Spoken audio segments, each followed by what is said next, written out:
Hey guys, what's up? Majestic Gaming here, and with more talk about Halo 6 lately, I wanted to finally give my thoughts about the things that I generally just want to see in Halo 6. I don't really believe all of these will actually happen, it's just what I think the game should have in order to be as successful and as good as possible, and hopefully it will put people's trust back in the series of Halo after it's kind of gone off course the last couple years.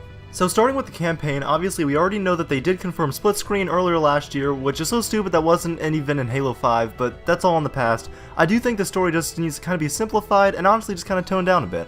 Halo 5's story was such just an abortion that it really signified how subpar the characters were. We don't need these missions where we constantly switch between Chief and Locke, each with their own different vague goals. I really just want a fun story, awesome moments, and with great music that's really similar to Halo 3's campaign. That's not too much to ask for, even in like the kind of broad retrospective of all games, that's not a lot to ask for. And even if it's not the most engaging narrative ever created, that doesn't matter, that's never really what Halo's been about. There has to be at least something interesting to latch onto, and Halo 5 completely lacked that for me. Even Halo Reach, which may actually be my favorite campaign in this series, had somewhat bland characters, but everything else going on was just so interesting. However, Halo 5 had very bland characters with nothing else going on, except for this dude forcing you to fight him every couple missions. So yeah, I really just don't think it should be that hard to make a basically entertaining story, at least for Halo 6. Now for some of the mission stuff, please get rid of the stupid squad down but not out terrible AI trash mechanic, whatever that was supposed to be in Halo 5. Get rid of it, it's unnecessary. When I first played through Halo 5's campaign, I was actually pretty lenient, but that was the one thing I absolutely hated and could not forgive. It was so frustrating watching your stupid teammates and Tanaka just not know what to do on Legendary. It was the most frustrating things I've ever seen in Halo, and it's unnecessary, get rid of it. Basically, all you really need are to have fun, dynamic, sandbox-based levels where you can do whatever you want and fully explore the potential of each mission. Obviously, there need to be some limitations, but not anything close to the level they were in Halo 5.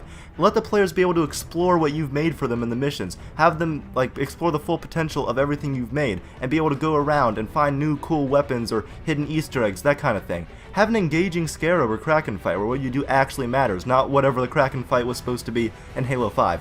I get the appeal of having those fun, kind of cinematic scripted sequences. Well, they're not really fun because you end up getting the control taken away from you, and I do for the most part kind of get the appeal of them, and I don't have a huge problem with those.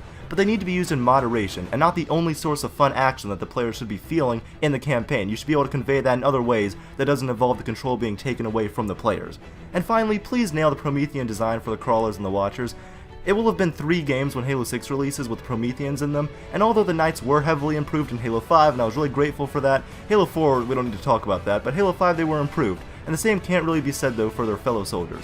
So make the campaign longer, and please just design fun levels that actually fill you with a sense of amazement and wonder about what you're doing. Some campaigns in the last couple years have really done that. Titanfall 2 really did that for me, and that's the one I'd want to feel in Halo again. That's not to say that Halo 5 didn't have its moments like running down the Guardian, but that's not close to enough of what we need. Add in campaign theater in addition to scoring and time leaderboards at launch, not in an update 7 months later. And finally, if the Warden Eternal does decide to return for some stupid reason, then make the fight more engaging, redo it, and don't have it show up 7 or 8 times, and don't make it one of the most tedious fights I've ever seen in a video game. Moving on to the multiplayer, it's actually kind of tough for me to talk about because I'm always hearing the constant discussion in the community of enhanced mobility, sprint, Spartan abilities, and what's the best gameplay-wise for the series. While I do feel that Halo 6 will retain a lot of Halo 5's mobility aspects, there are definitely some things that need to be changed. Spartan Charge, Ground Pound, and Clamber I think all need to go. Also, please just introduce some fun, dynamic, well-balanced arena maps that are suited as well as possible to the movement system they end up going with, whether or not that includes sprint. Obviously, all the issues with the amount of content at launch need to be rectified, along with a nice wide variety of game modes and maps at launch, in addition to dev-made Big Team Battle maps. That's mainly the reason I never play Big Team Battle in Halo 5, just because the mode feels so cheap and like it doesn't really belong in the game. I'd also love if they just included Breakout the way it originally was, because I do think that's a really cool idea, in addition to the fun social modes like Oddball, Juggernaut, Infection, Super Fiesta, Action Sack, Griffball, and loads of others. I honestly have no clue what'll happen when it comes to the rec system and progression as a whole, given Frank O'Connor's stupid recent statement about it being well-liked and unintrusive, which is not true, that's wrong. It is super intrusive when it comes to the core game modes of the game, and pretty much if you ask most people in the Halo community, they do not like the rec system. It is not well-liked, that's not true. It is probably going to be making a return though in Halo 6. They need to heavily decrease the amount of useless variants of loadout weapons, rework Warzone from the ground up, remove the ability to pay real money for packs, and please just bring back traditional firefight separate from Warzone.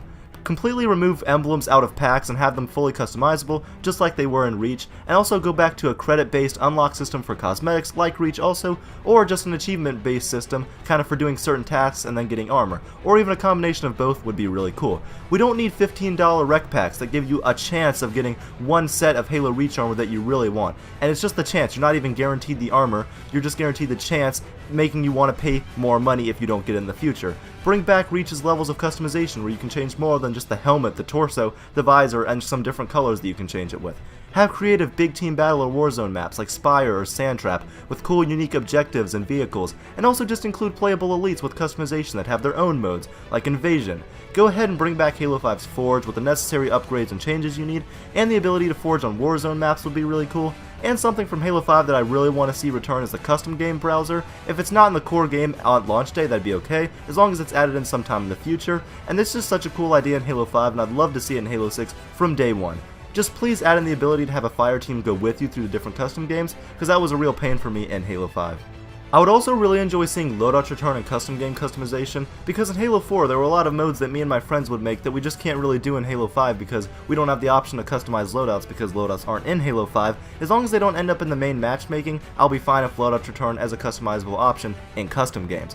Bring back the Falcon or the Hornet and actually come up with some new creative vehicle and weapon designs besides just the Phaeton. Include a theater mode that actually works on day one in all the different modes, and something I would personally really love to see is an appropriately priced collector's edition with a well-designed statue and physical copy of the game. I didn't hate the Halo 5 statue. What I did hate, however, was that it was $250 for the limited collector's edition and that it came with initially a digital copy of the game. We need a physical copy, and as long as it's a well-designed statue that is an appropriately priced statue, I'll be good with that.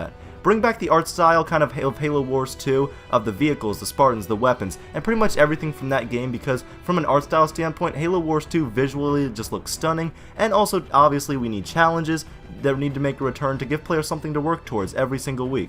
So yeah, that was a lot of stuff, but there were many things that Halo 5 screwed up on that I needed to talk about, and that I've been wanting to make this video for a while. I know I didn't talk about the core gameplay a lot, but that's mainly because I'm not really sure where I stand on it. Halo 5 to me didn't feel bad per se when I played it, and there were definitely some things I hated like the ground pound and the Spartan charge, but in terms of an FPS, it was fine I guess. However, it's definitely not Halo to a lot of the Halo fans, including myself, and I know that's what most fans are mainly upset about. So I really can't wait to see our first look at Halo 6 gameplay, and hopefully the most pressing issues that were made it on my list will make into the final game. Don't forget to tell me in the comments below if you agree, disagree, or just what you want to see from Halo 6 in the future, and thank you guys for watching Majestic Gaming.